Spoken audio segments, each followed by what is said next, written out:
We don't often have the situation here where people arrive real early for worship services. We always make the comment about 25 after or at 5 minutes till 11, depending on which service you come to, that we're waiting for the bus to arrive. But a few years ago when I was in London right about this time, I was killing time waiting for a worship service to start in the Scotch Presbyterian Church, which was located right near the center of downtown London, nearby in the theater district. And they had a few more options available if you come to church early in that area. This is right in the area of Coventry Gardens, where Eliza Doolittle sold her flowers and My Fair Lady. And they're in that part of town with all the theaters and everything close by. There are all sorts of street vendors who are selling their wares in the market. And so it's easy to wander around and fill your time and check out all of the stores and the displays and the booths. But one of the best uses of time that people were taking advantage of were checking out the street performers. And the guy that I was really taken by was a street juggler. This guy was amazing. He was on the ground. First he flipped a saucer and then a cup and then a teaspoon into a cup that was on top of his head, using just his toe. It was an amazing thing to watch. And then he juggled bowling pins, and then he juggled them riding on an 8-foot-high unicycle. And through it all, he kept up a banter with the crowd that had everybody in stitches. It was a great way to prepare for a worship service. Trying to find somebody to ride a unicycle around our parking lot this morning. But his show lasted for about 40 minutes. And as he went on and on, the crowd gathered along the curb, and it got larger and larger. And the amazing thing was there weren't any ticket takers. We all just stood and watched, laughing at one moment and in awe at the next of this guy's incredible talents. And still on top of his unicycle, he asked folks what they paid for a ticket to one of the theater productions just around the corner. And the prices ranged anywhere from $20 to $50. And he asked if there was any guarantee on the quality of the show before they bought their tickets. And of course the answer was no. And then he made his point while holding out his hat. He said, was that this performance worth at least £1 or $2, or at least $2 or $3 or $4? And of course, he was right. And we knew it, and we'd been entertained, and nothing but our attention was demanded up front. And the coins that filled the juggler's hat were in appreciation for the gifts and the skills that he'd shared with us. But I got to thinking how often it is that we get hung up on the price of admission. When I was a kid, my dad used to give me 50 cents to go to the movie. And that also bought pop and popcorn. And we walked through to school, through snow up to our chest, 3 miles up road, If you've gone to a movie lately, you'll know that it can be a major investment, especially if you have something to eat or drink along with it. So I don't know about you, but I get pretty picky about the movies I go see. I'll take time to read a review. I'll scan things pretty carefully to make sure if I want to take in that movie, because I don't want to waste my time or my money buying a ticket to get in and then have to sit through a bad movie. It's getting harder and harder all the time. I want to be entertained in a way where I feel that my money has been well spent. So when you look at what was happening in the story about Jesus from Luke this morning, there was also a cost of admission that was being dealt with. And it seems clear that the cost of admission to religion in Jesus' day had got to be pretty high. The price was pretty steep for a seat in the synagogue, or for the place at the table in the home of one of the church leaders. And not everybody was made to feel welcome. Tickets were demanded at the door. And that's what's so amazing about this story. Jesus had gone to eat with one of these leaders who was a Pharisee, and they'd all gathered to sit around the table for the meal. And Luke says this: a woman in the city who was a sinner, having learned that he was eating in the Pharisee's house, brought an alabaster jar of ointment. Somehow, this woman had gotten into the house. And that's what was amazing. Number one, she was a woman and she'd gotten in.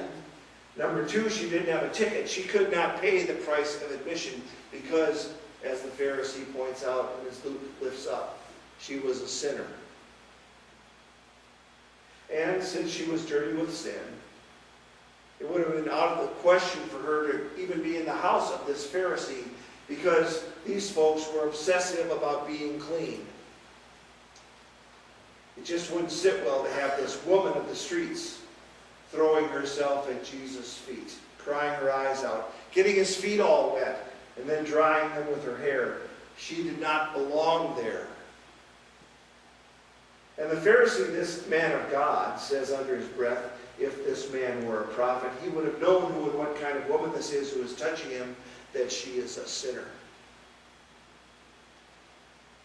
So, evidently, the cost of eating at this guy's house was pretty reasonable. All you had to be was sinless.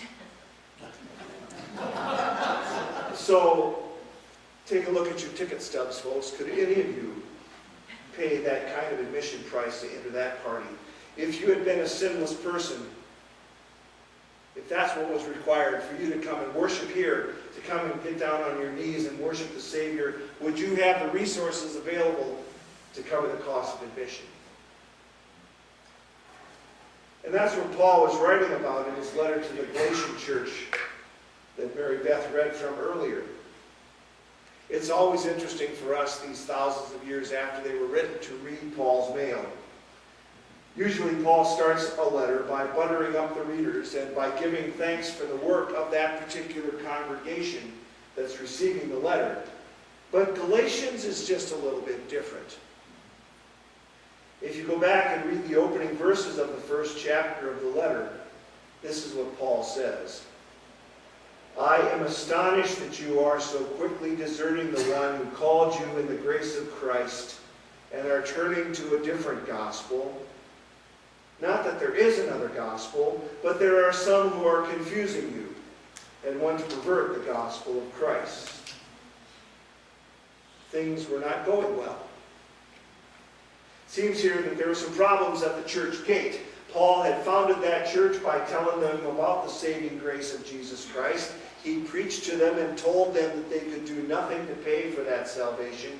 It was a gift of God. It was free to everyone who would believe it, to everyone who would receive it. And now it seemed like there were some other requirements that were being placed on the people of that church in Galatia. Grace, that undeserved love from God, was not a ticket that would get someone in the gates of the temple anymore. There was an attempt to roll back the clock and include some of the rituals that had been such an important part of the life of Jewish believers. They tried to reinstitute some of the laws about the food that you could eat, about what was clean and what was not clean, about who could associate with you and who you had to stay away from because they were unclean. And suddenly, it looked like the outsiders were coming to the door with a 50-cent ticket trying to get into a $2 show, and it was causing conflicts. Now, before you and I take any of this too lightly today, I think we need to check and see what type of ticket price we have placed on the windows of this church on Guadalupe Road in Gilbert. What sort of price do we demand before we warmly welcome another believer or a seeker into our lives and into our hearts? You know, we love what Paul writes in his letters about how important God's grace is. We buy into that. We hold on to his preaching about how we are saved by faith and not works, by what we believe and not by what we do. But I wonder sometimes if we don't act a lot more like Pharisees at the meal table than we want to admit. We like to have codes of conduct. We like to be able to measure if a person is acceptable enough, even though we'd be rankled if someone did that to us. But listen again to Paul's words. He writes, we know that a person is justified not by the works of the law, but through faith in Jesus Christ. That's it. That woman who crashed the dinner party at the Pharisee's house had faith. She knew where to come for grace and forgiveness, and she fell down at the feet of Jesus. Now, if we were in charge, It would make more sense to us if that woman would have gone to look for Jesus, clean his feet, turn her life around, and then, at the end of all that, ask for forgiveness. That's what made sense to the Pharisee as well. But Jesus saw something more in this woman. He accepted the woman. He did not pull away from her. She saw God's grace in him and washed his feet and poured perfume on them. Not to be accepted, but rather to show how grateful she was. Now, I started out by talking about how much we pay attention to the price of admission. What that woman realized as she fell at the feet of Jesus was that her ticket had already been paid for. She didn't have to prove anything to anyone anymore. Her only responsibility was to say thank you.